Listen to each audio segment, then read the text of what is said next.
नमस्कार. मामाच्या गमती जमती या माझ्या चॅनलतर्फे आपल्या सर्वांना दिवाळीच्या हार्दिक शुभेच्छा. मित्रांनो, आपण परवाच पाहिलं की हा आकाशकंदील कसा बनवायचा आणि तोच आकाशकंदील आज मी माझ्या घरी लावलेला आहे. स्वतःच्या हाताने बनवलेला कंदील आहे. असंच आता आपण एक बालगोपाळांसाठी गमतीचा कार्यक्रम बघणार आहोत. दिवाळीसाठी गमतीशीर सुरक्षित पद्धतीने फटाके कसे वाजवायचे हे मी आता दाखवणार. सर्वसाधारणपणे लहान मुलं फटाके वाजवताना काय करतात, हा असा फटाका आहे, ही अगरबत्ती आहे, तर असा फटाका ठेवतात आणि तो पेटून पळतात.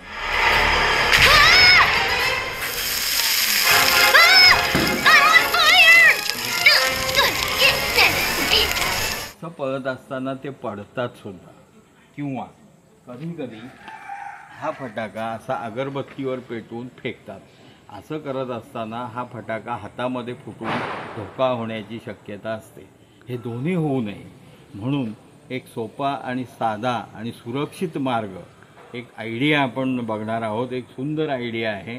मुलांनो बघा, अगदी घरगुती वस्तूपासून ही आयडिया आहे की एका जागेवर बसून तुम्ही सुरक्षित प्रकारे फटाके वाजवू शकता. चला तर बाइंडिंग वायर मिळते बघा बाजारात.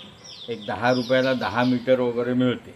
ही लोखंडाची गुळगुळीत अशी सरळ बाइंडिंग वायर.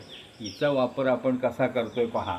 ही बाइंडिंग वायर इथे बांधलेली आहे आणि इथून उतरत्या प्रकारे अशी शेवटपर्यंत तिथे एक 7-8 मीटर 6-7 मीटरपर्यंत उतरत्या प्रकारे एक बाइंडिंग वायर मिळते बघा बाजारात. त्याच बाइंडिंग वायरचा असा एक हुक या बाइंडिंग वायरमध्ये अडकवायचा आहे आणि त्याच्याच या बाजूने हा एक आडवा हुक असा बनवायचा आहे. एक असा हुक हा बाइंडिंग वायरमध्ये अडकवायचा आहे आणि याच तारेला खाली वजन म्हणून एखादा दगडाचा तुकडा लावायचा आहे.